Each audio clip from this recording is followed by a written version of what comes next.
En 1764, un joven noble llamado Cesare Beccaria publicó, de forma anónima, un libro que iba a provocar una auténtica revolución, pero no una de armas, sino de ideas. Su obra, De los delitos y de las penas, fue un plan radical para demoler un sistema de justicia que era brutal, y a la vez sentar las bases del derecho penal moderno. Vamos a ver cómo este libro lo cambió todo. Uf, qué frase para empezar, ¿verdad? Beccaria no se anduvo con rodeos. Con estas palabras describía el sistema legal de su tiempo, un caos de leyes viejas, interpretaciones que cambiaban según el día y una crueldad que no tenía ningún sentido.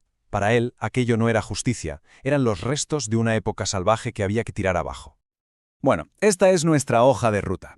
Para entender su impacto, primero vamos a sumergirnos en el mundo tan cruel al que se enfrentó.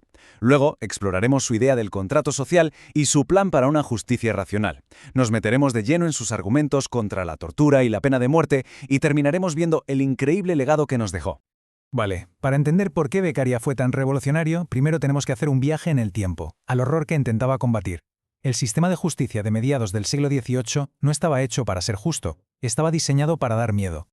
Imaginen la escena. Las leyes estaban en latín, así que la mayoría de la gente no tenía ni idea de lo que decían. Te podían acusar en secreto. Los jueces no aplicaban la ley, la interpretaban como querían, dependiendo, como decía el propio Beccaria, de si habían tenido una buena o mala digestión. ¿Y la tortura? La tortura era el pan de cada día. Pues bien, este era el sistema que se propuso desmontar pieza por pieza. Pero Beccaria no era de los que solo critican. No. Él construyó una base filosófica completamente nueva.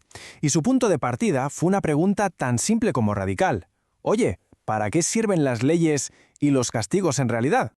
Su respuesta fue el contrato social. La idea es esta. La gente, harta de vivir en un estado de guerra constante, cede un trocito muy pequeño de su libertad para conseguir seguridad. Y la suma de todos esos trocitos de libertad es lo que le da al Estado el derecho a castigar. Pero ojo, ese poder no es infinito, solo se puede usar para proteger el bien común. Y esto le da una vuelta de 180 grados al propósito del castigo. Lo interesante de esta diapositiva es cómo se ve el cambio. Pasamos de la venganza a la utilidad. Para Beccaria, el objetivo de una pena no es atormentar y afligir, sino impedir que el culpable haga nuevos daños y que los demás sigan su ejemplo. No se trata de arreglar el pasado, sino de asegurar un futuro mejor. Y el fin último de todo este sistema está clarísimo. Beccaria, como buen pensador de la Ilustración, lo resumió en este principio. Todas las acciones de la sociedad, y sobre todo las leyes, deben buscar la mayor felicidad para el mayor número de personas. Vale, ya tenemos el porqué, ahora vamos al cómo. Con la filosofía bien clara, Beccaria pasó a la parte práctica. Propuso un diseño completo para un sistema legal que fuera lógico, predecible y sobre todo justo. Hoy en día, todo esto nos suena de lo más normal, pero en su época era dinamita pura. Beccaria pedía leyes claras, públicas, que solo pudieran crear los legisladores. Insistía en que las penas debían ser rápidas y proporcionales al daño real que se había hecho a la sociedad, no a la intención. Cada uno de estos puntos era un misil directo contra el sistema arbitrario que existía. Beccaria quería acabar con los jueces que decidían según les parecía. Para él, un juez no tenía que ser un intérprete, sino un lógico. Su trabajo era muy simple, aplicar este silogismo perfecto. ¿Cuál es la ley? La persona la ha incumplido o no. De esa comparación sale la conclusión, libertad o pena. Y punto. Se acabó la opinión, el prejuicio o la mala digestión del juez. Y ahora llegamos a la parte que hizo mundialmente famosa Beccaria, y que todavía hoy resuena con fuerza, sus ataques, lógicos y apasionados, contra la tortura y la pena de muerte. El golpe de genio de Beccaria fue no atacar la tortura solo por ser cruel, que lo era, sino por ser estúpida. Atacó su lógica de raíz con una pregunta muy sencilla. ¿De verdad sirve para descubrir la verdad? Y su respuesta, que vemos aquí, es brillante. La tortura no mide la culpa, mide la resistencia al dolor. Una persona inocente pero físicamente débil confesará cualquier cosa para que pare el sufrimiento. Un criminal fuerte y robusto aguantará y será declarado inocente.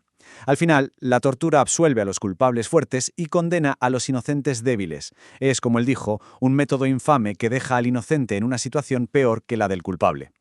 Con esa misma lógica implacable, Beccaria se enfrentó a la pena de muerte. Y otra vez, no se centró solo en si era moral o no, sino en si era eficaz. La pregunta era, ¿es la muerte de verdad el mejor método para disuadir a otros? Su argumento es fascinante. Él decía que la pena de muerte es un espectáculo terrible, sí, pero es un fogonazo que se olvida enseguida. En cambio, ver a una persona condenada a trabajos forzados de por vida es un largo y dilatado ejemplo, un recordatorio constante del poder de la ley. Su conclusión era clara: el castigo más eficaz no es el más intenso, sino el más duradero. El impacto de aquel pequeño libro fue tremendo. Inspiró a reformadores de toda Europa y de América, incluso a los padres fundadores de Estados Unidos. Sus ideas no son reliquias de un museo, son los cimientos de lo que hoy consideramos que es la justicia. A ver, párense a pensarlo un segundo. El derecho a un juicio rápido y público, eso es Beccaria. La idea de que las leyes deben ser iguales para todos, eso es Beccaria.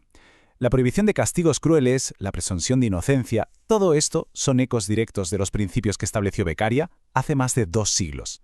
Su visión de un sistema legal, racional y humano se ha convertido en gran parte en nuestro ideal de justicia. Y esto nos deja con una última reflexión. Beccaria nos dio el mapa para una justicia basada en la razón y la humanidad, pero hoy en día seguimos debatiendo sobre la proporcionalidad de las penas o la eficacia de los castigos.